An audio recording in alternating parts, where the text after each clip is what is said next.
Considering the significant role the media plays in disseminating information to the people and ensuring that they also deliver the needed information to the masses, and the civil society organization's key role in observing the electoral process and dealing directly with the people, the Independent Electoral Commission, as part of its routine in preparations towards election in the country, gathered journalists from various media houses to take them through the electoral laws to allow the masses make informed choices as regard to the upcoming parliamentary elections. The role of CSOs in the election process is key, as they deal directly with the grassroots. Hence, their intervention is pivotal to the IEC.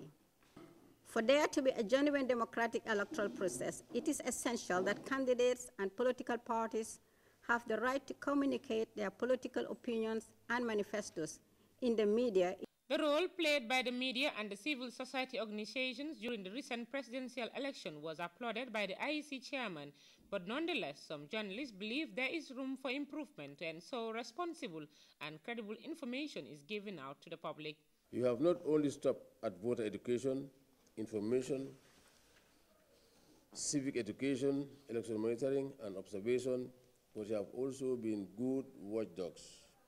During the presidential election, of course, the media tried. We gave voices to all the candidates, but it's not just giving voices to the candidates, giving them the voices that the people need to hear. You don't just tell the public that this president or this candidate has conducted a meeting. You tell the public what the person said. If election goes bad, according to the IEC chairman, it can undermine democracy and turn the country towards conflict, saying the media is one of the powerful influences on how an election runs inside the country and how it is perceived from outside. And in ensuring a free and fair election, there must be free speech platforms for all candidates.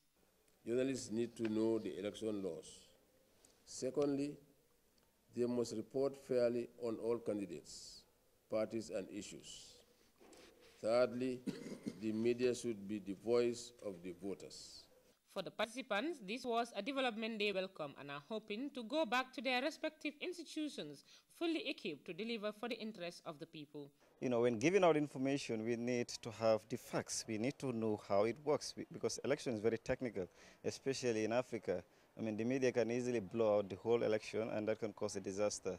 So I think it's very important that, journalists are trained on the ethics of election reporting and how to manage information regarding election. I think it's a very good initiative. It will definitely help us to do our work. This is among series of trainings conducted by the IEC for all stakeholders as they get them prepared for the April National Assembly elections and for the fact that the media and the civil society organizations are being taken through the electoral laws of the country, especially that of the parliamentary. One can be hopeful that the masses will be duly informed with the required information. Rohibitei, GRTS.